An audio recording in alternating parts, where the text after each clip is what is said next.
ओम शांति।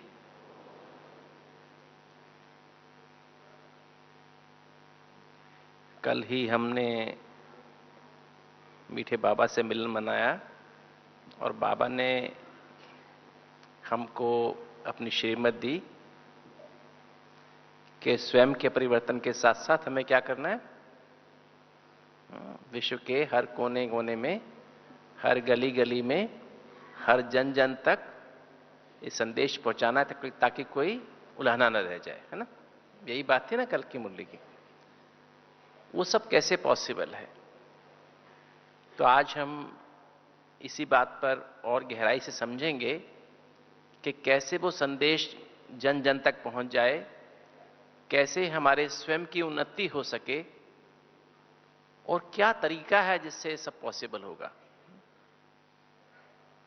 तो ये जो तरीका है वो है जितना गहराई से हम पवित्रता को समझ जाएं, क्योंकि जो नया वर्ल्ड ऑर्डर आने वाला है, जो नई दुनिया आने वाली है, नया स्वर्ग आने वाला है, उसकी फाउंडेशन क्या है? उसकी फाउंडेशन है पवित्रता, प्योरिटी। वो प्योरिटी क्या है, प्योरिटी की परिभाषा क्या है, वो प्योरिटी कैसे हमारे जीवन में आए, उस प्योरिटी से हम कैसे सर्वगुण संपन्न, 16 कला संपूर्ण, संपूर्ण निर्विकारी, मर्यादा पुरुषोत्तम, अहिंसा परमो धर्म बनेंगे, और कैसे हम उस पवित्रता के आधार पे हम एक नए विश्व की स्थापना करेंगे। और आने वाले विनाश के समय में, जो बाबा ने कहा अचानक कुछ भी हो सकता है, कभी भी हो सकता है, उस समय कैसे हम इस पवित्रता के द्वारा बाबा की जो टचिंग्स हैं, कैचिंग पावर और टचिंग पावर के आधार पे कैसे हम बाबा के उस समय कार्य को संपन्न करके सब आत्माओं को, दुखी आत्माओं को सकाश दे सकेंगे। आज हम इन्हीं बातों पर चर्चा करेंगे। संपूर्ण पवित्रता कहते हैं ना, आपने सुना होगा, मुरली में भी सुना होगा, कई बार बाबा इस बात को गहराई से समझाते हैं कि बच्चे, पवित्रता ब्राह्मण जीवन का फाउंडेशन है। ब्राह्मण जीवन में अगर पवित्रता है तो हम ब्राह्मण हैं। पवित्रता ब्राह्मण जीवन का श्वास है। जैसे कहते हैं ना, जब तक श्वास चल रहा है तो हम जिंदा हैं। इसी तरह से जब तक पवित्रता है तब तक हमारा ब्राह्मण जीवन है। जिस दिन पवित्रता खत्म हो जाती है या किसी तरह से भंग हो जाती है, तब हम ब्राह्मण नहीं होते। तो पवित्रता ब्राह्मण जीवन का श्वास है, पवित्रता ब्राह्मण जीवन का फाउंडेशन है। आपने ये भी सुना होगा, पवित्रता सुख और शांति की जननी है, सुख और शांति की मां है। सुना है आप सबने सुना ना मुरलियों में। तो पवित्रता सुख और शांति की मां है, और पवित्रता पर के आधार पे ही सतयुग और त्रेता के 21 जन्म है। तो पवित्रता फाउंडेशन माना नींव है।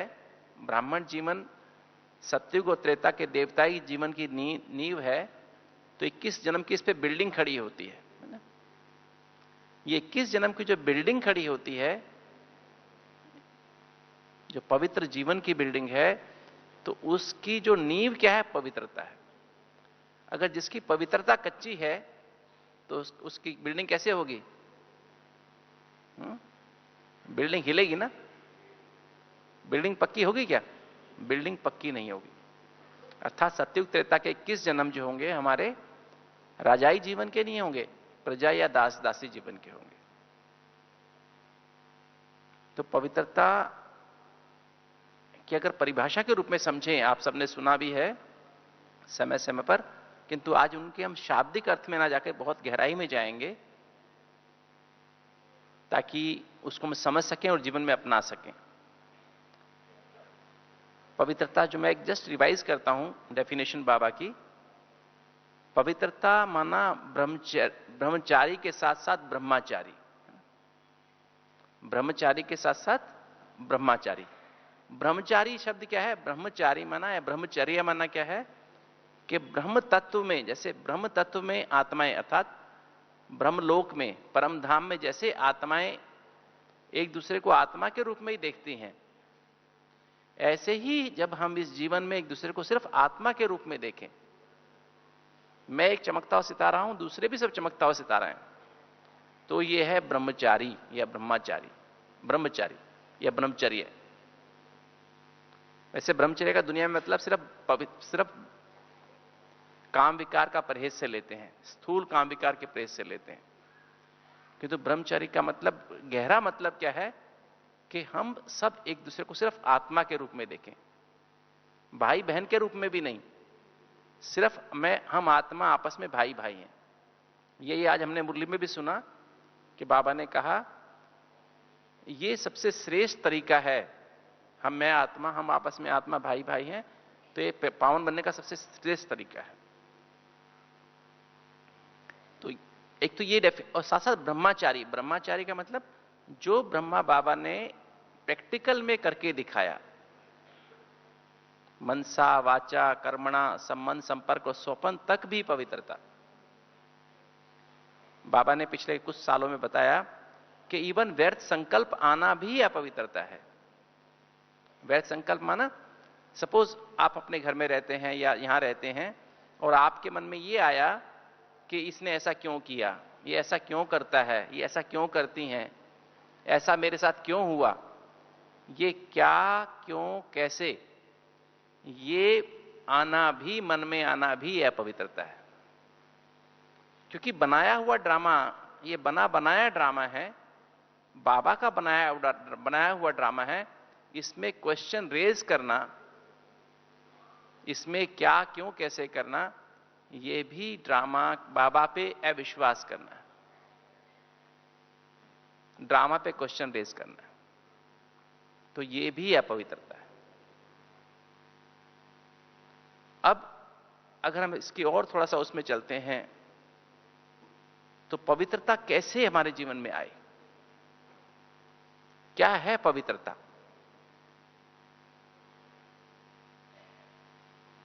पवित्रता लाने के लिए अगर हम देखें, हमारे 4 नियम और 4 धारणाएं हैं, 4 मर्यादाएं हैं। सभी जानते हैं, हम सब ब्राह्मणों की 4 नियम कौन से हैं? 4 नियम कौन से हैं? सच्चा ब्राह्मण वो जो कभी अमृत वेला मिस ना करे, जो पावरफुल अमृत वेला करे, सच्चा ब्राह्मण वो। ब्राह्मण शब्द की सबको परिभाषा तो पता है ना? ब्राह्मण शब्द की परिभाषा क्या है?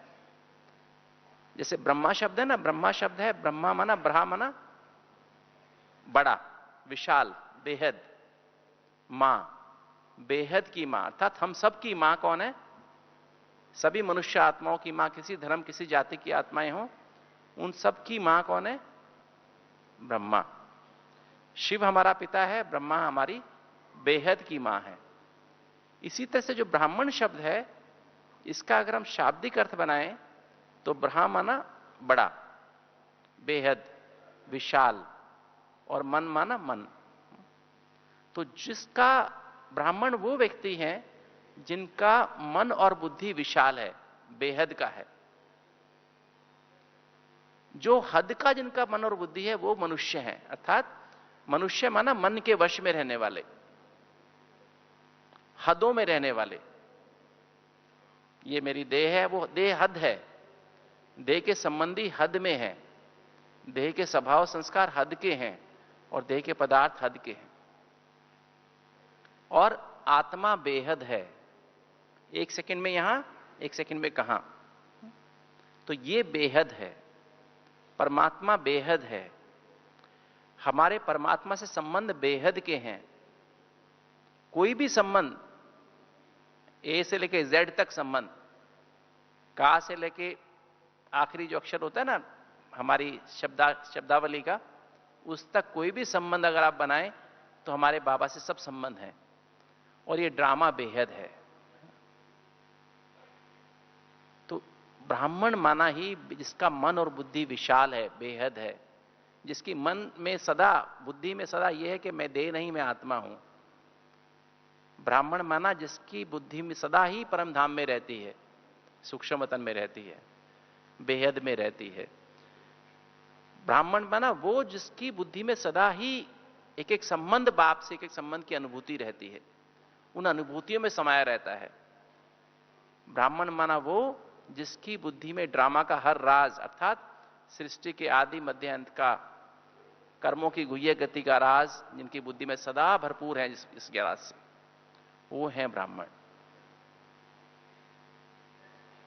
तो ब्राह्मण शब्द जो है इसकी ही बहुत बड़ी गहरी परिभाषा है। इसी में अगर हम गहरे टिक जाएं तो सारी बात खत्म हो जाती है। तो ब्राह्मण जो शब्द है इसकी सच्चा ब्राह्मण वो जो कभी अमृत वेला मिस ना करे, है ना। पहला नियम है ब्राह्मणों का। दूसरा नियम है ब्राह्मण माना सच्चा ब्राह्मण वो जो कभी मुरली मिस ना करे। पढ़ने की बात नहीं है, जो क्लास में आके मुरली सुने, सम्मुख बाबा के कोई भी हमारी टीचर हमें मुरली सुनाए, सेंटर यहां दादी सुनाए या सेंटर पे कोई बहन सुनाती है या भाई सुनाते हैं, वो मुरली सम्मुख सुनने का आनंद ही अलग है। वो हम मुरली के पास थोड़ा चिंतन करेंगे कैसे मुरली के द्वारा हमारे जीवन में पवित्रता आती है, मुरली का क्या महत्व है हमारे जीवन में। तीसरी बात, सच्चा ब्राह्मण वो जो बार बार कर्मयोगी जीवन में, सारे दिन के जीवन में, चाहे खाना खाते हुए, चाहे सैर करते हुए, चाहे ऑफिस में काम करते, दुकान में काम करते, घर में खाना बनाते, घर की सफाई करते हुए, कोई भी कार्य करते हुए उसकी याद रहे, बाबा की याद में खाना बनाए, बाबा की याद में ऑफिस में काम करे, बाबा की याद में दुकान पे बैठे, बाबा की याद में हर काम बाबा की याद में हो। और बार बार बाबा ने आज क्या कहा, मुरली ही बाबा की श्रीमत है, बार बार आज बाबा ने मुरली में क्या कहा, क्या मैं उस पर चल रहा हूं, अटेंशन रखे। तीसरा नियम है, पहला है अमृत वेला, दूसरा मुरली, तीसरा अटेंशन, सारा दिन अटेंशन। बाबा और मुरली इन दो का सारा दिन अटेंशन रहना चाहिए। और चौथा, सोने के पहले समय पर सोना, 9:30 बजे के आसपास सो जाना, और सोने के पहले अपना पूरा पोता मेल अर्थात अमृत वेले से लेकर रात तक जो भी मैंने किया, एक एक घंटा चेक करते हुए, क्या अच्छा हुआ, क्या बुरा हुआ, सोचने में क्या अच्छा या बुरा हुआ, देखने में, सुनने में, बोलने में, खाने में, कर्म करने में, अपना पूरा पोता मेल बाबा को देना, सच्चाई सफाई से देना, फिर अपना चार्ट भर के बाबा की गोद में सो जाना। तो अमृत वेला, मुरली, अटेंशन और बाबा को सोने के पहले अपना पूरा हिसाब किताब, पोता मेल मीन्स सारा दिनचर्या का जो भी मुझसे अच्छा बुरा जो भी हुआ सब बाबा को दे के और फिर बाबा की गोद में सो जाना। ये 4 ब्राह्मणों के सच्चे नियम, सच्चे ब्राह्मण के नियम।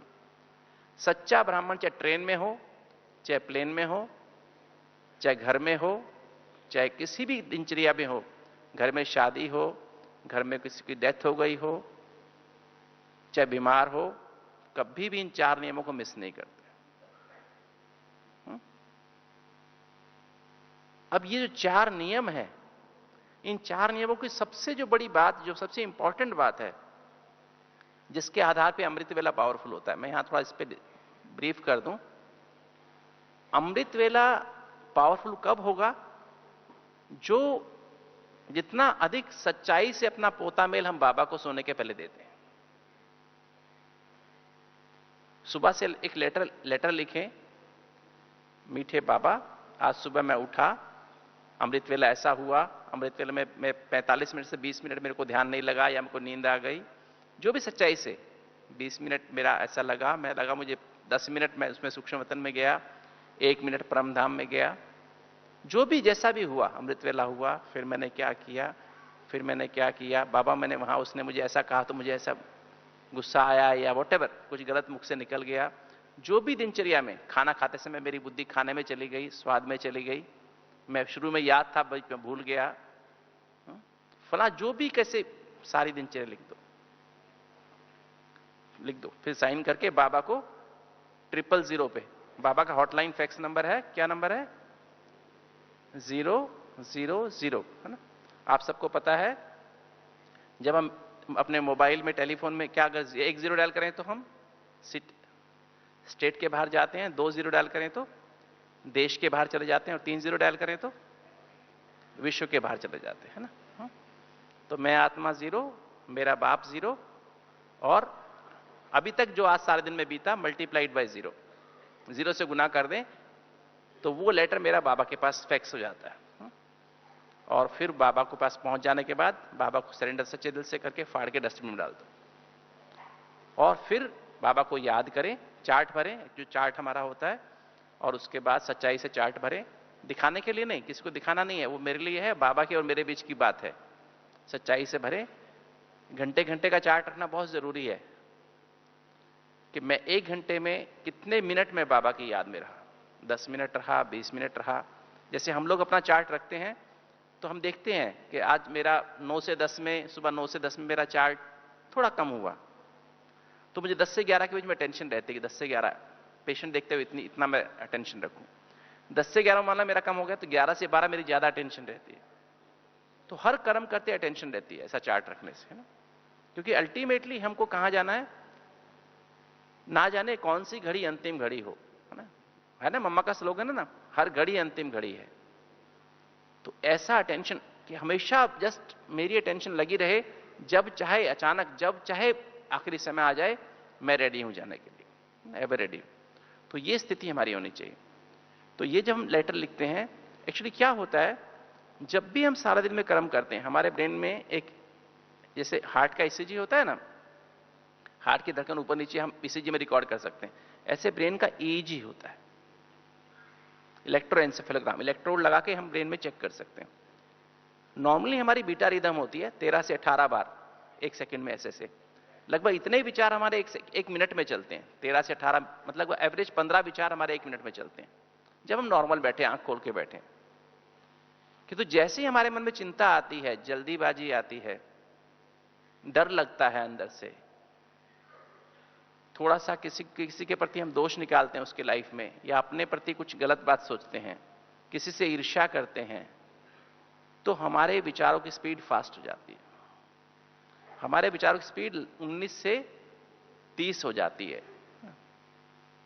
और अगर हम ये 5 विकार, काम, क्रोध, लोभ, मोह, अहंकार के संकल्प चलाते हैं, तो हमारे विचारों की स्पीड 31 से 45 तक हो जाती है। और 45 के ऊपर आदमी पागल कहलाता है, मैड, या तो डिप्रेशन में चला जाता है या तो स्किज़ोफ्रेनिया हो जाता है। और इसके अपोजिट अगर हम मैंने अगर इसकी मैं सार रूप में कहूं, 4 बातें हैं जिससे हमारे स्पीड बढ़ती है विचारों की। तो वो हैं देह के संबंध, देह के स्वभाव संस्कार, देह के पदार्थ। अगर आप 15 की स्पीड पे बैठे हैं, अगर आप देह के बारे में सोचना शुरू कर दो, देह के संबंधों के बारे में सोचना शुरू कर दो, जो कि अनस्टेबल हैं, आज हैं कल नहीं है, अभी कैसे हैं कल कैसे होंगे, देह अभी कैसी है कल कैसी होगी। देह के स्वभाव संस्कार, देह का स्वभाव है काम विकार। बाबा ने कहा ना, देह देखते ही क्या क्या पैदा होता है, क्रिमिनल ख्यालात पैदा होने लगते हैं।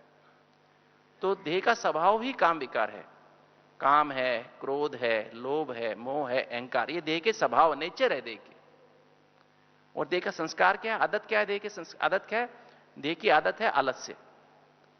अपने को देह समझोगे ना, आज तो बहुत थक गए, अभी सो जाते, अमृत वेला चलो थोड़ी देर में 4:30 कर लेंगे। रात को तो 12 बजे सोए थे, अभी 5 बजे कर लेंगे। बाबा कहता है कोई सारा संगम ही अमृत वेला है। आलस्य अपने आप आता है, आलस्य, अलबेलापन, दूसरे में दोष निकालने की आदत, बदला लेने की भावना, ये देह की आदत है, देह का संस्कार है। शक करना, अनुमान लगाना, चिंता करना, भय लगना, और जल्दीबाजी, और ईर्ष्या द्वेष, कंपैरिजन, कंपटीशन, ये देह की आदत है। तो ये और देह के पदार्थ, जो भी हमारे प्रॉपर्टी है, हमारे कपड़े हैं, हमारी पर्सनल चीजें हैं, उनमें बुद्धि रहती है। तो जैसे ही ये हमारी बुद्धि इसमें जब विचार तेज चलने शुरू हो जाते हैं, इसकी बजाय अगर हम ज्ञान का सार है ABCD, A फॉर आत्मा, B for Baba, C for connection माना संबंध, और D फॉर ड्रामा, संसार एक नाटक है। अगर हम इसको दोबारा से समझे, A माना आत्मा, मैं अति सूक्ष्म ज्योति बिंदु आत्मा दोनों भृकुटियों के मध्य यहां से लगभग 2.5 इंच दूर, यहां से 3 इंच नीचे अति सूक्ष्म ज्योति बिंदु आत्मा हूं। दोनों ब्रेन का सेंटर है हाइपोथैलेमस और उसके नीचे पिट्यूटरी ग्लैंड है, इसके मध्य में स्थित हूं। यहां से 7 एनर्जी मुझे आत्मा से निकलनी सारे शरीर में फैल रही है। मैं अति सूक्ष्म ज्योति बिंदु आत्मा, 7 एनर्जी मेरे से निकल रही हैं, सारे शरीर को नरिश कर रही हैं। मन बुद्धि संस्कार मेरी 3 सूक्ष्म शक्तियां हैं। ये हो गया ए। बी, मैं अति सूक्ष्म ज्योति बिंदु परमात्मा की संतान हूं जो परम धाम में रहते हैं, और वो 7 गुणों के सागर हैं। ज्ञान के सागर हैं, पवित्रता के सागर, शांति, प्रेम, सुख, आनंद और शक्तियों के सागर हैं। सी फॉर कनेक्शन, अर्थात मेरे सर्व संबंध उनके साथ हैं। ऐसे तो मेरे बहुत सारे संबंध, हर संबंध उनके साथ है, पर मुख्य 9 संबंध की अनुभूति हम सबको होनी चाहिए। पहली मां की, पहला संबंध मेरा मां का संबंध है बाबा के साथ। दूसरा संबंध पिता का है। तीसरा संबंध शिक्षक का है। चौथा संबंध सतगुरु का है। 5वां संबंध बंधु माना बड़े भाई का है। फिर सखा का है, साजन, सर्जन और बच्चा। ये 9 मुख्य संबंध हमें सबको अनुभूति होनी चाहिए, सबको इसकी प्रैक्टिस होनी चाहिए। और फिर जो है, अगर हम इसकी गहराई में और जाएं, क्योंकि अगर हमें अनुभूतियों में हमें पता होना चाहिए इसका क्या हम अनुभव करें बाबा से। मां के रूप में शिव बाबा ब्रह्मा के द्वारा हमें मां की पालना और प्यार देते हैं, और पैदा होते ही हमको एक गिफ्ट देते हैं, दिव्य बुद्धि की लिफ्ट की गिफ्ट देते हैं। दिव्य बुद्धि की लिफ्ट पैदा होते ही दे देते हैं। तो ये लिफ्ट ऐसी है जो कि हमें सीधा बाबा की गोद में उतारती है। सूक्ष्म मतलब में नहीं उतारती है, हम यहां बैठे हैं, उस लिफ्ट में बैठो, सीधा बाप दादा की गोद में सूक्ष्म वतन में हम आ जाके उतर जाते हैं। 1 सेकंड में पहुंच जाते हैं। ईंधन क्या है? शुद्ध संकल्प। शुद्ध संकल्प कौन से वाला? मैं अति सूक्ष्म ज्योति बिंदु आत्मा, अति सूक्ष्म ज्योति बिंदु परमात्मा की संतान। बस ये कि शुद्ध संकल्प। संकल्प किया और पहुंचे, है ना। बाबा ऐसे करके बैठा है, आओ बच्चे आओ। बाप के संबंध से बाबा क्या करता है? हमको ज्ञान का तीसरा नेत्र गिफ्ट में देता है, जिससे हम अपने आप को देख सकते हैं, अपने बाप को देख सकते हैं, अपने घर को देख सकते हैं, कर्मों की गुह्य गति को समझ सकते हैं। टीचर के रूप में बाबा हमको त्रिकालदर्शी बनाता है, रचता और रचना के आदि मध्यांत का ज्ञान देता है, अर्थात हमको सुदर्शन चक्रधारी बना देता है। सुदर्शन चक्र का धारी माना 1 सेकंड में हम चक्कर लगाते हैं, अनादि स्वरूप की अनुभूति करते हैं। 1 सेकंड में आदि स्वरूप की अनुभूति करते हैं, देवता स्वरूप की। 1 सेकंड में हम मध्य पूज्य स्वरूप की अनुभूति करते हैं। 1 सेकंड में हम संगमयुगी ब्राह्मण फरिश्त ब्राह्मण रूप की अनुभूति करते हैं। बाबा की गोद में बैठा हूं, बाबा मुझे पढ़ा रहा है। और 1 सेकंड में हम न्यारा प्यारा फरिश्ता रूप स्वरूप बन जाते हैं, और फिर वापस अनादि स्वरूप में चले जाते हैं। ये हमारा ड्रिल, 5 स्वरूप की ड्रिल, ये हमें टीचर सिखाता है, टीचर के रूप में सिखाता है, त्रिकालदर्शी बनाता है। और सतगुरु के रूप में बाबा क्या करता है? हमें त्रिलोकीनाथ बनाता है। त्रिलोकीनाथ माना हमें मल्टीपल एंट्री वीजा दे देता है। जब चाहे, जितना समय चाहे, सूक्ष्म वतन में आओ, परम धाम में आओ, छुट्टी है, सुख धाम में जाओ। जितना समय चाहो उतना समय रुक सकते हो। अर्थात हमें मुक्ति, जीवन मुक्ति का वर्षा दे देता है। हमें विक्रम विनाश करने की डायरेक्शन देता है, श्रीमत देता है, उसको हम फॉलो करके अपने विक्रम विनाश करते हैं। और हम उसका बंधु के रूप में क्या करता है? बंधु के रूप में हमें, बड़ा भाई क्या करता है? छोटे भाई से सारा बोझ ले लेता है। बच्चे कहता ना, मेरे से वजन उठाया नहीं जाता। बाबा कहता बच्चे सारा वजन मुझे दे दो, जो भी तन मन धन का वजन तुम्हारा कुछ भी पुराना है, मन वचन का जो कुछ भी गलतियां हुई हैं, सब बोझ मुझे दे दो।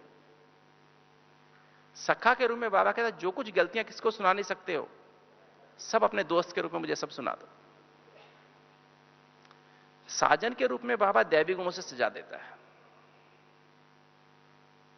साजन क्या करता है? सजनी को गहने लेके आता है, कपड़े लेके आता है ना।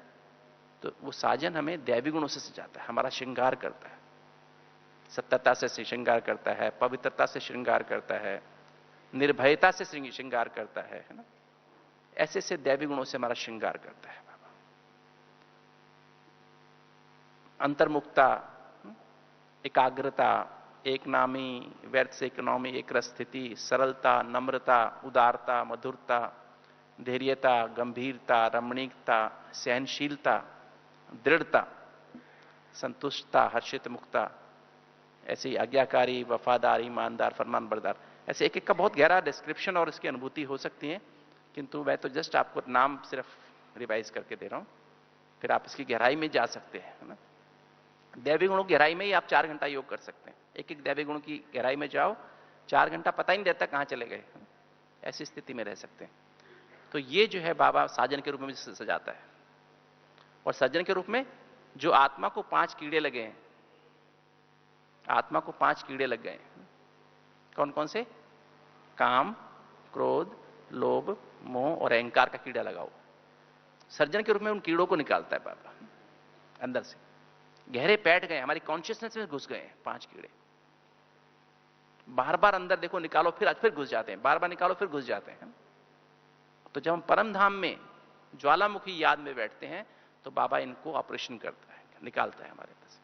सर्जन आत्मा की बीमारियों को निकालता है। आलस्य का संस्कार बहुत गहरा बैठ जाता है, कई बार आलस्य को निकालता है, अलबेलेपन को निकालता है, चिंता को निकालता है, भय को निकालता है। मैंने बताया 10 संस्कार जो अंदर बैठ गए उनको निकालता है।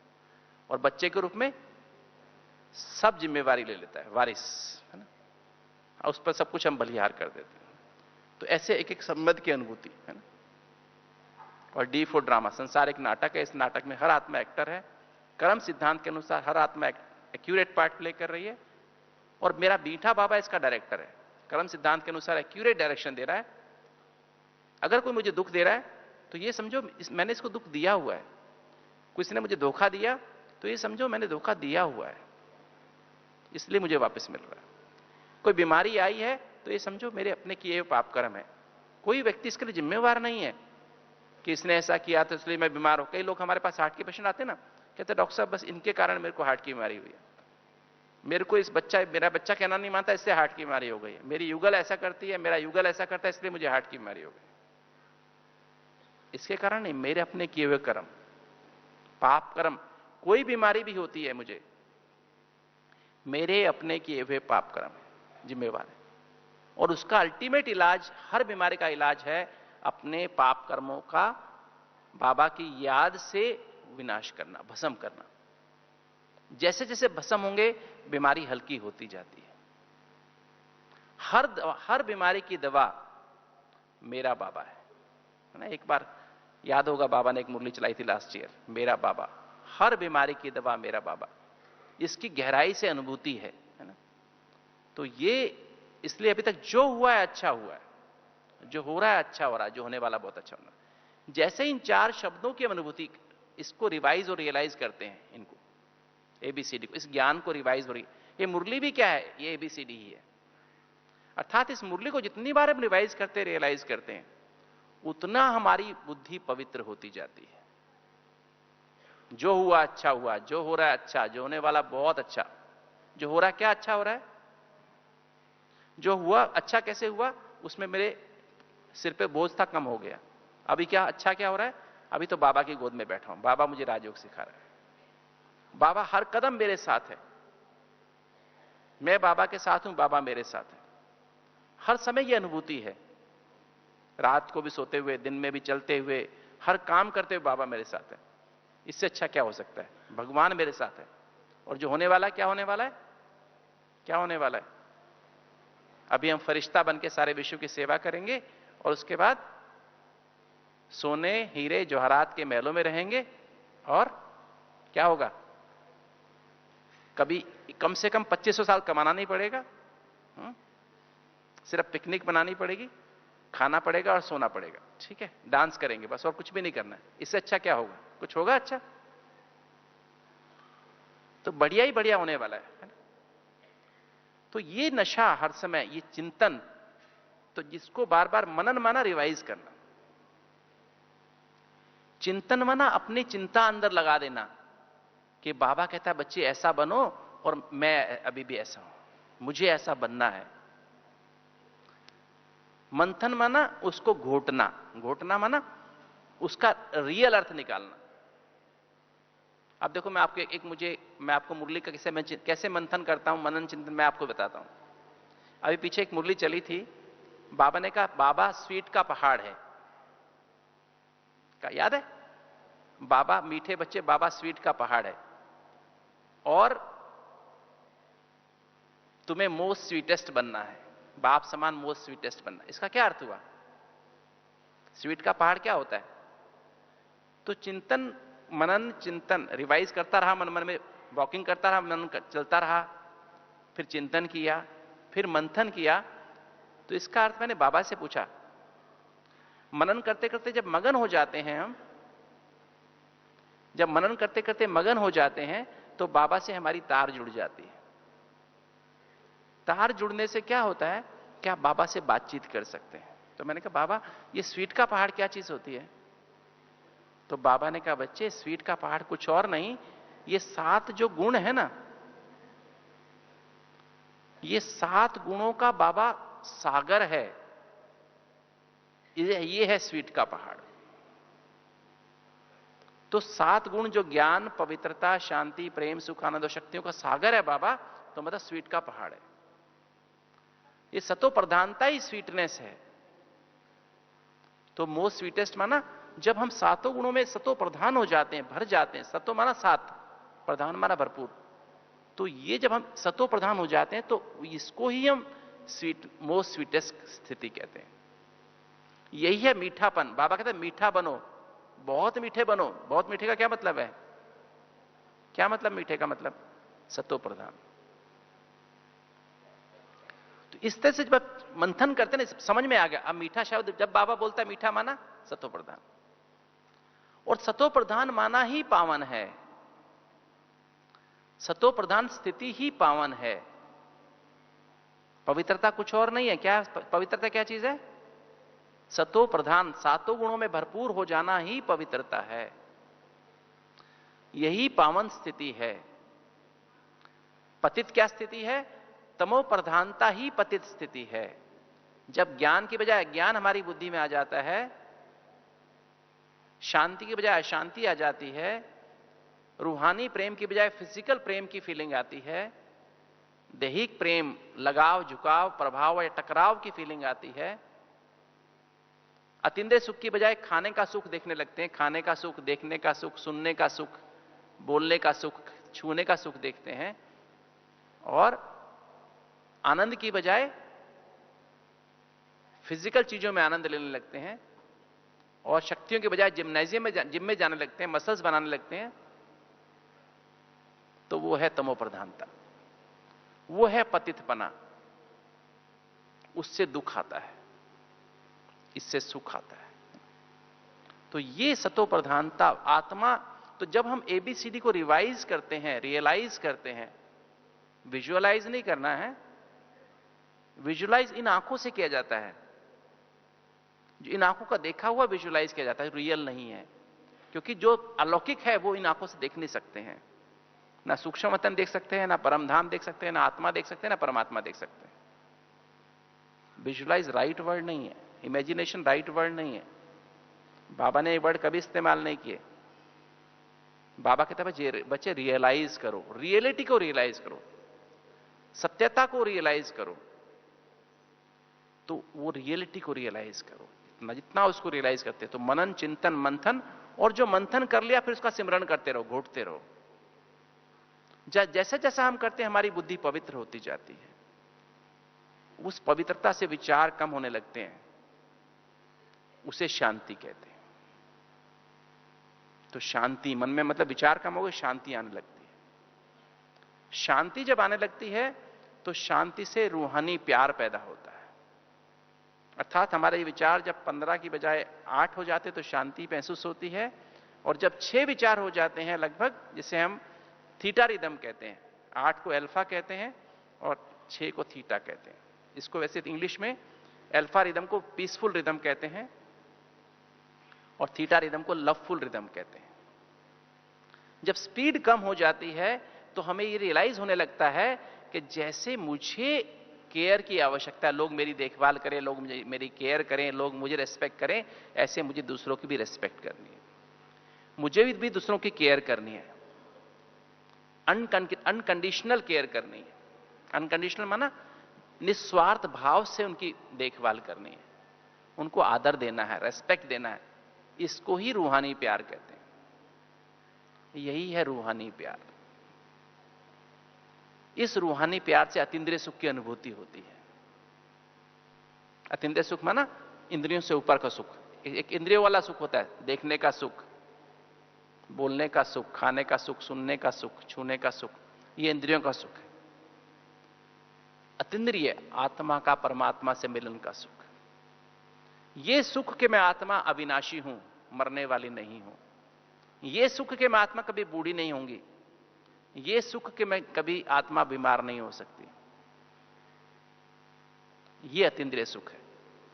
इस अतीन्द्रिय सुख की अनुभूति से आनंद की अनुभूति होती है। अर्थात जब हमारे चार विचार रह जाते हैं, खाली ABCD के अलावा कुछ आता ही नहीं बुद्धि में, ABCD बस आत्मा बाबा कनेक्शन ड्रामा, तो हमारे सिर्फ हम अतीन्द्रिय सुख की अनुभूति में चले जाते हैं। जब सिर्फ दो विचार रह जाते हैं, आत्मा और बाबा, मैं बाबा का, बाबा मेरा, तो यह आनंद की स्थिति है। अर्थात हम सूक्ष्म वतन में बाबा की गोद में होते हैं।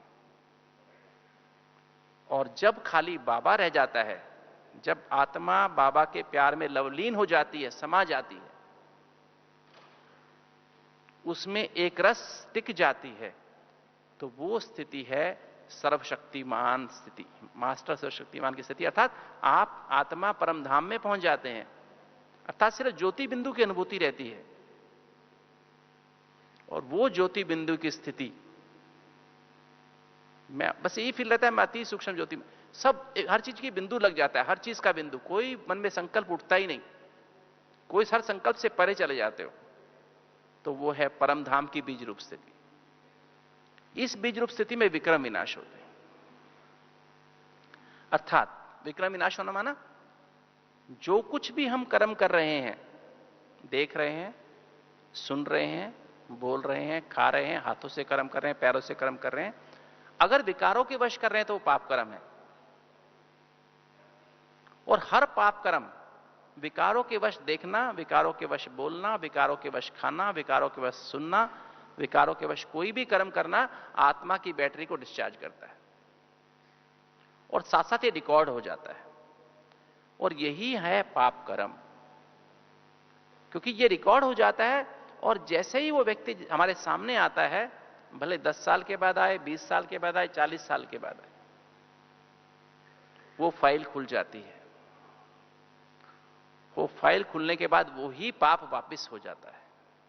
किसी से गुस्सा किया हो 20 साल पहले, 20 साल में मेरे सामने नहीं आया, गुस्सा मैंने किया ही नहीं 20 साल से, अभी ज्ञान में चल रहा हूं 20 साल से, आज वो व्यक्ति मेरे सामने वापस आ गया, उसको देखते ही फाइल खुल गई और फिर वापस गुस्सा आ गया। ये है पाप कर्म। ये फाइल डिलीट कैसे हो?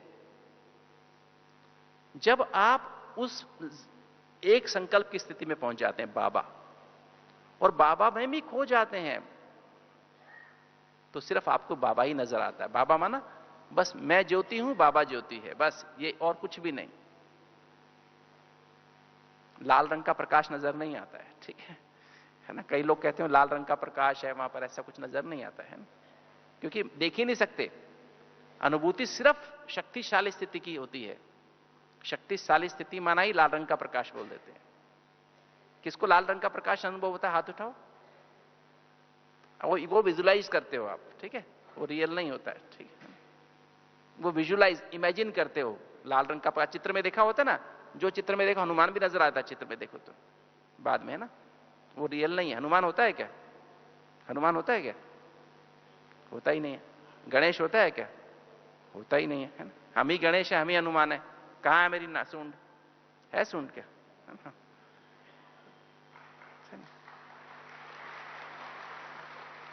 वो तो जो कुछ हम आंखों से चित्र देखते हैं वो दिखाई दे जाता है, ठीक है? तो वो शक्तिशाली स्थिति का परिचायक है लाल रंग, है ना? तो ये अनुभूति होना, यही है बीज रूप स्थिति। और उसमें क्या होता है, जो हाई फ्रीक्वेंसी मेमोरीज होती हैं विकारों की, काम विकार की मेमोरी क्या है? 40, 45। आदमी पागल, विकारों में पागल, काम विकार में पागल, क्रोध में पागल, कहते हैं मदमस्त हाथी के रूप में आदमी चलता है। ये विकार हमको पागलपन की तरफ ले जाते हैं। 45 माना पागल, तो क्रोध में पागल, लोभ में पागल, मोह में पागल, अहंकार, ये हाई फ्रीक्वेंसी मेमोरीज हैं, वो डिलीट होने लगती हैं। अर्थात जिसके साथ भी हमने काम विकार में, क्रोध में, पिछले जन्मों में, लोभ में, अहंकार में, मोह में आके जो कर्म किए, वो मेमोरीज डिलीट होने लगती।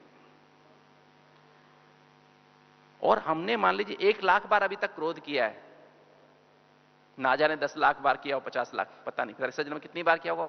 हम इस जन्म में 1 लाख बार हो जाता है ना। अगर आप काउंट करो तो इस जन्म में कितनी बार कर लिया होगा अभी तक? काउंट करो, काउंट कर सकते हैं आप? तो 1 लाख बार उसको डिलीट भी करना पड़ता है। जैसे एसएमएस खोलो ना, एसएमएस खोलो फिर डिलीट करो, एसएमएस खोलो फिर, ऑल मैसेज डिलीट नहीं होते हैं। उस मोबाइल में हो जाते हैं ऑल मैसेज डिलीट, एक बटन दबाने से डिलीट हो जाते हैं। यहां पर ऐसा नहीं होता। यहां एसएमएस खुलता है फिर डिलीट होता है, एसएमएस खुलता है फिर डिलीट होता है, एसएमएस खोल के डिलीट होता है, एक साथ डिलीट नहीं होते। तो ये कहें ना, हम लोग जन्म बाई जन्म हमें विकार अपने सारे विकर्म हमें डिलीट करने पड़ते हैं। अब 84वां जन्म है, पहले 84 जन्म के डिलीट करो, फिर 83वां जन्म शुरू होगा, 83 के डिलीट करो, फिर 82 के डिलीट करो, और फिर 81 के डिलीट करो, फिर 80 के डिलीट करो। ऐसे करते करते हमें 21 तक जाना है। और हर जन्म में भी 3 फेज हैं, बचपन, जवानी, बुढ़ापा। बचपन और बुढ़ापे में विकार नहीं होते हैं, कम होते हैं, इसलिए हमारी स्टेज अच्छी रहती है। जवानी में विकार होते हैं। जब हम रिटर्न जानिए ना, तो हमारी देखो आज अवस्था बहुत अच्छी, आज मेरा बहुत अच्छा योग लगा, 2 दिन बहुत अच्छा योग लग रहा है, तीसरे दिन भी अमृत वेला अच्छा किया, मुरली भी की, सब कुछ कर रहा हूं रेगुलर, पर योग की स्थिति डाउन हो जाती। क्यों डाउन हुई? क्योंकि वो टाइम अब मेरे सामने आ गया जो मेरे उस जन्म के, मान ली 26वें जन्म का मेरा कोई विकार वाला पीरियड था ना, जवानी वाला पीरियड, वो चल रहा है अभी 2 दिन। तीसरे दिन वो डिलीट हो जाएगा, चौथे दिन फिर वापस अच्छी स्थिति बन जाएगी। इसलिए ब्राह्मणों कभी एक रस अवस्था नहीं होती। होती है कभी एक रस अवस्था? नहीं होती है। कभी ऊपर कभी नीचे, कभी नीचे कभी ऊपर, है ना। क्योंकि बुढ़ापे में अच्छा योग लगेगा उस जन्म के, फिर जवानी में गड़बड़, फिर बचपन आएगा, फिर अच्छा, फिर 25वें जन्म का फिर बुढ़ापा आएगा, फिर अच्छा, फिर 25 जन्म के जब जवानी आएगी फिर खराब। किंतु जब 21वां जन्म आ जाएगा तो बढ़िया हो जाएगा। किंतु याद रहे, ये 4 नियम और 4 मर्यादाएं, जो इनको सच्चे दिल से पालन करता है, कभी इसमें कोताही नहीं करता है, वो उसकी जर्नी स्मूथ होती है। स्मूथ माना वो 84वें जन्म से लेकर 21 जन्म तक बिना चोट के पहुंच जाता है। और जो व्यक्ति कहीं ना कहीं इन 4 नियम और 4 मर्यादाओं में गड़बड़ कर देता है, वो किसी ना किसी जन्म में फंस जाता है। जैसे वो सांप काट लेता है, अगर 35वें जन्म में गलती कर दी तो वापस कहां पहुंच जाता है? 84वें जन्म में पहुंच जाता है। फिर दोबारा से फाइलें खुल जाती हैं सारी, फिर 84 से वापस 83, 82, 81 पहुंचो, फिर 61 में पहुंचे, फिर सांप ने काट लिया, वापस 84। समझ रहे कैसे विक्रम विनाश होते हैं? समझ में आ रही है बात? तो हमको ये अटेंशन, इसलिए मैंने शुरू में कहा, ये 4 नियम, कुछ भी हो, कैसी भी स्थिति हो, सामने घर में कुछ भी हो रहा हो, ऑफिस में कुछ भी हो रहा हो, पर्सनल लाइफ में कुछ भी हो रहा हो, कभी अमृत वेला करना मत छोड़ो, कभी मुरली सुनना मत छोड़ो, कभी सारा दिन अटेंशन रखना मत छोड़ो। दिन में कम से कम 21 बार मुरली रिवाइज करो। कितनी बार? मुश्किल लगता है ना 21 बार? कम से कम 4-5 बार तो ऐसे मुरली पढ़नी चाहिए। किंतु नोट करके फिर थोड़े थोड़े पॉइंट्स, है ना, अमृत, मीठे बच्चे, स्लोगन, वरदान, प्रश्न, धारणा के लिए मुख्य सार, एक एक लाइन बीच में निकाल लो, जेब में रखो लिख के वो कागज। और ये लव लेटर ना, बाबा का लव लेटर है ना, ये मुरली नहीं है, क्या है बाबा का? अपनी सजनी के लिए क्या है? Love letter. लव लेटर कहां रखते हैं? प्रेम पत्र कहां रखते हैं? कहां पे रखते हैं? दिल के पास, है ना। और किसको दिखा के नहीं पढ़ते हैं, कैसे पढ़ते हैं? ऐसे ऐसे छुपा के एक लाइन पढ़ के मुस्कुराते हैं, फिर जेब में रख लेते हैं छुपा के, है ना। नहीं, तो ऐसे पढ़ते हैं।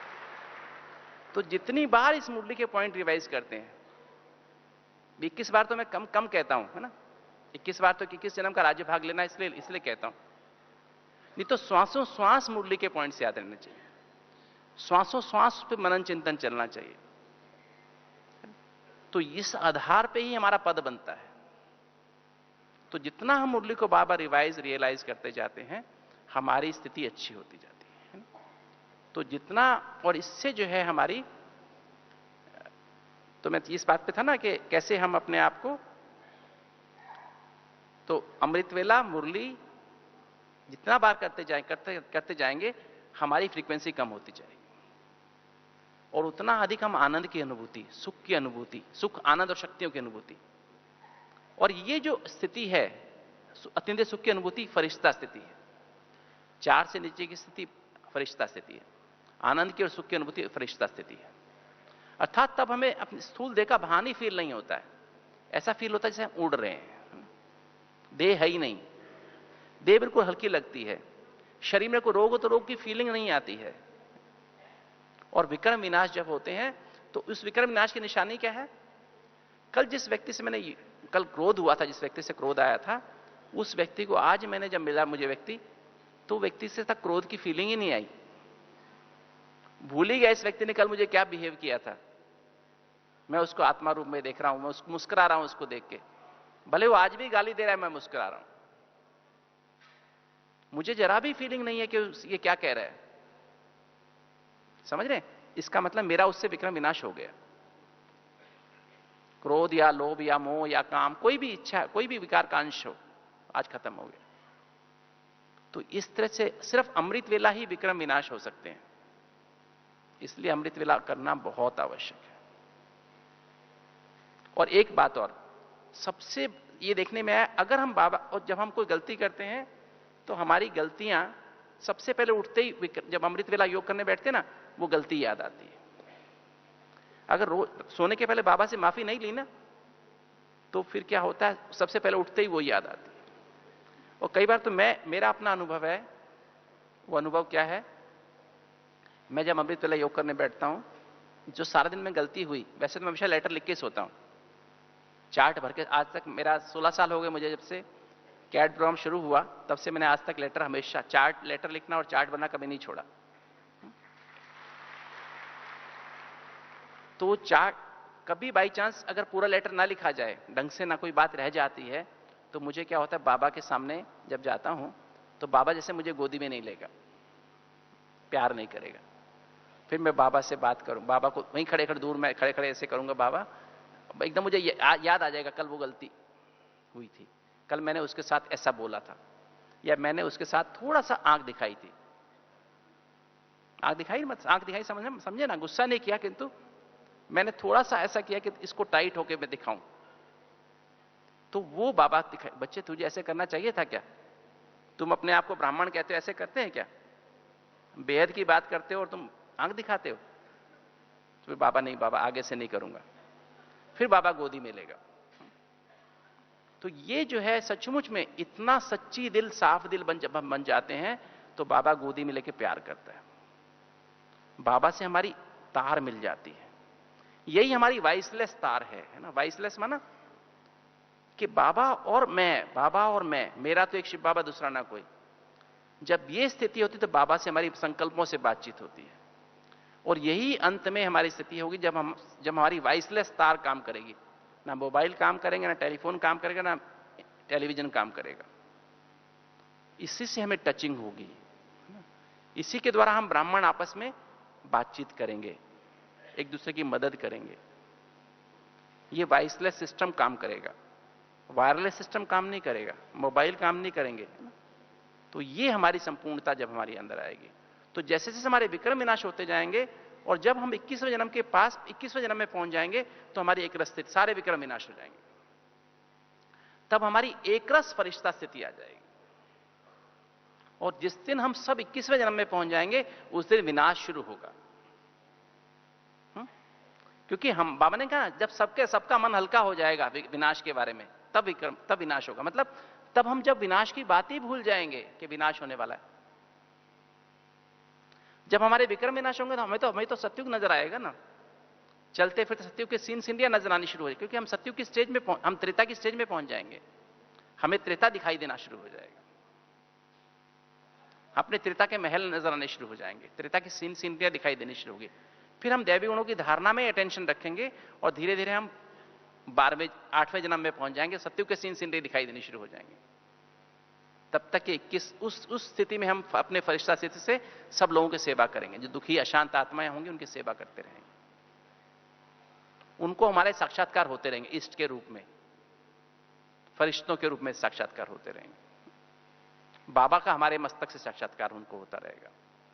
तो ये स्थिति, तो जितना ज्यादा हम ABCD अर्थात ये बाबा की मुरली को रिवाइज और रियलाइज करते जाएंगे, उतना ही अधिक हमारी पवित्रता की डिग्री बढ़ती जाएगी। तो 4 मर्यादाएं, 4 परहेज कौन से हैं?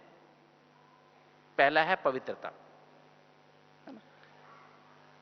पवित्रता माना जैसे बताया मनसा वाचा कर्मणा संबंध संपर्क और सोपन तक भी पवित्रता, अर्थात सत्यता। सत्यता माना अपने अनादि आदि ओरिजिनल पावन सत्व प्रधान स्थिति में स्थित होकर हर संकल्प, बोल और कर्म करना, संबंध संपर्क में आना, सोपन में आना, किसी बुराई व अवगुण को संकल्प, बोल व कर्म से टच भी ना करना।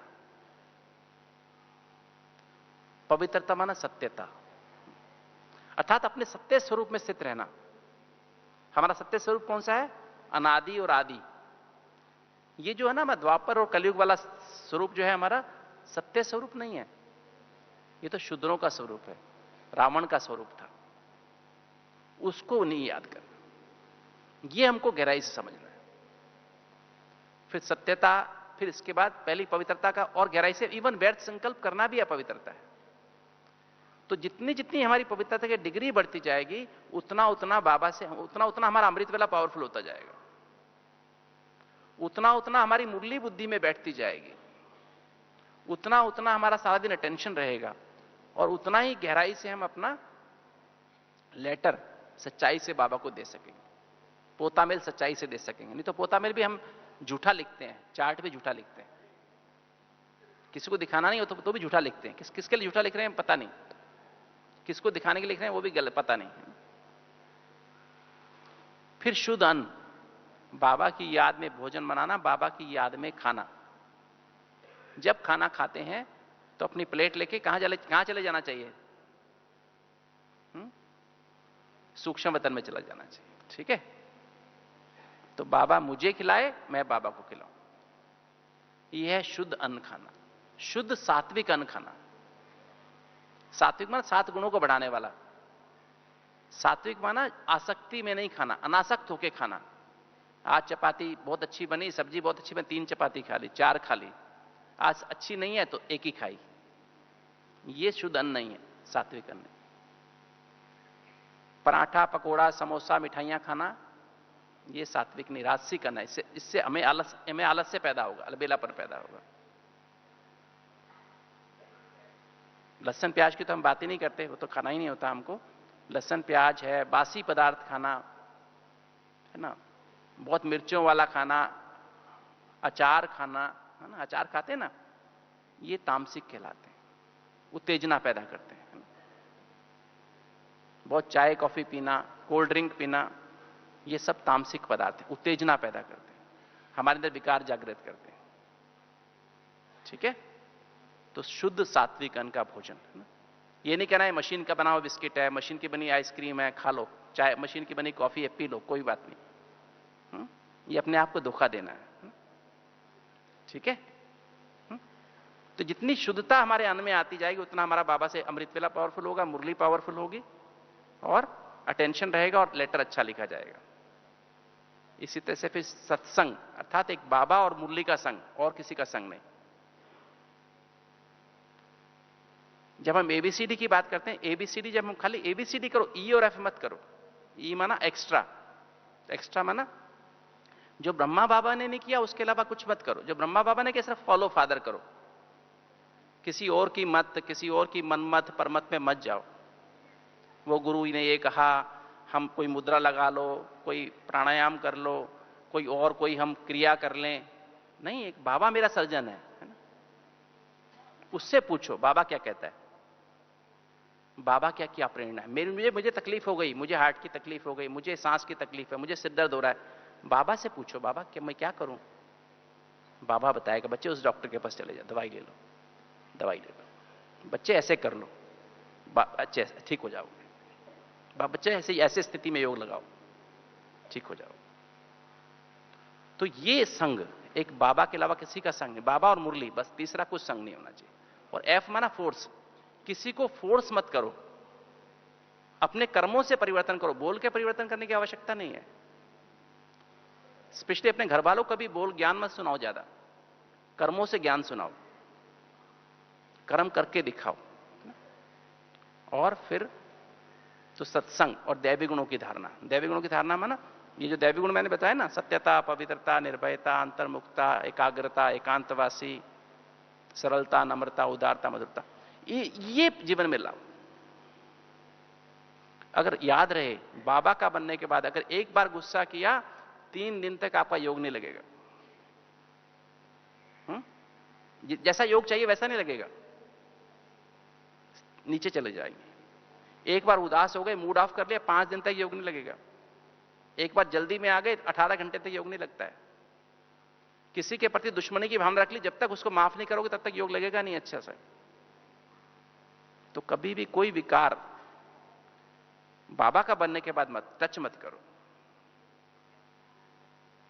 तो फिर हमारी स्थिति पावरफुल बनेगी।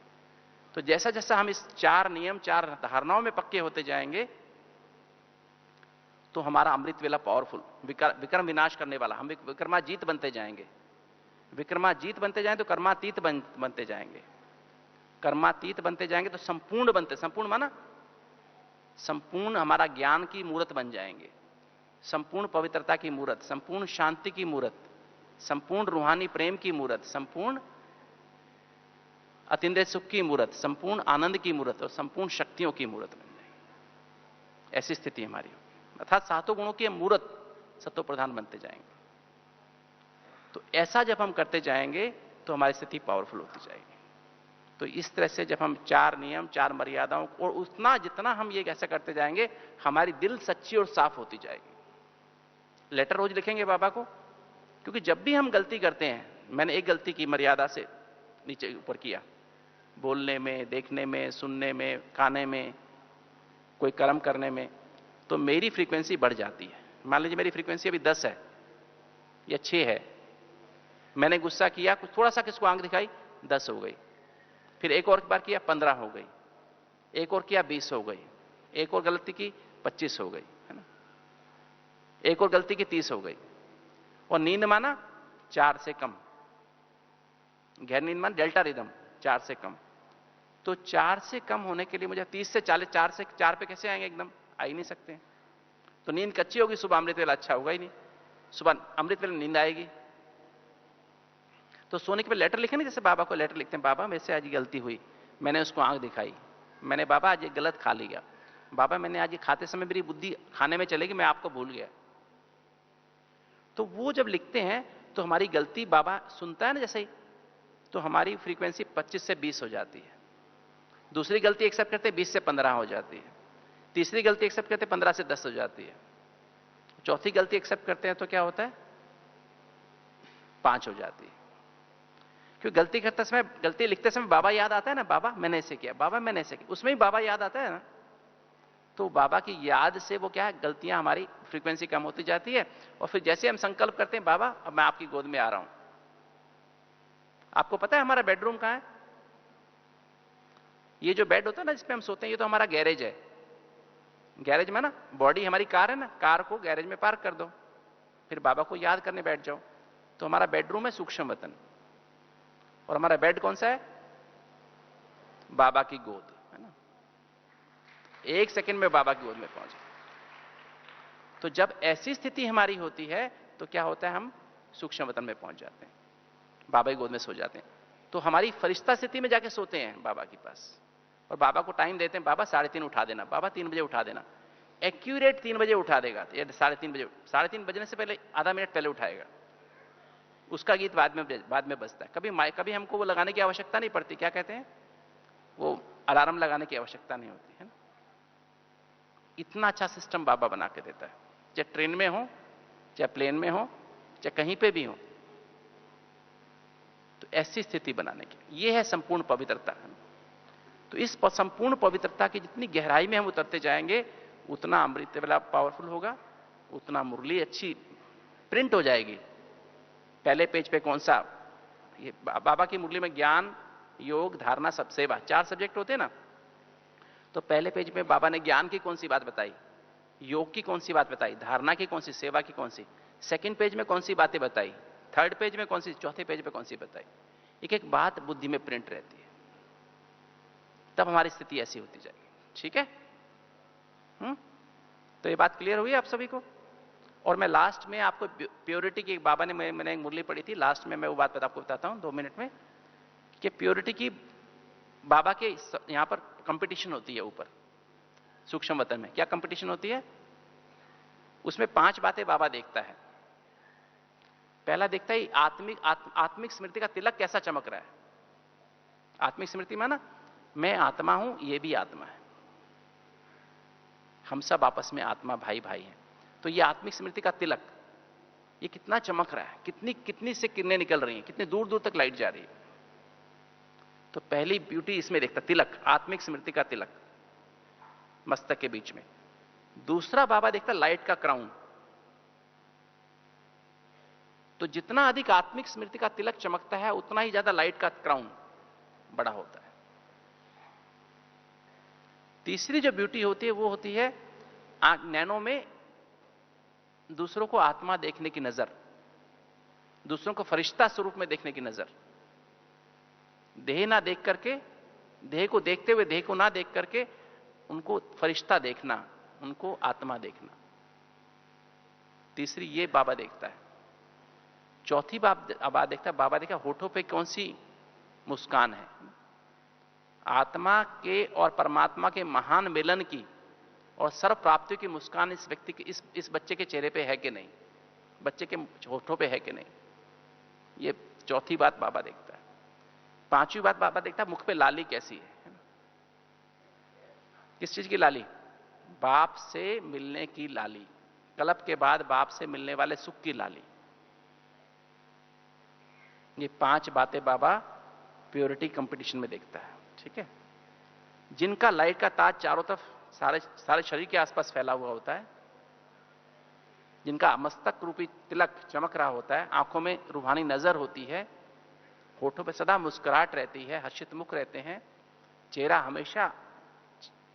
से हमेशा खुशी के वाइब्रेशंस दिखाई देते हैं, ऐसा बच्चा कौन है?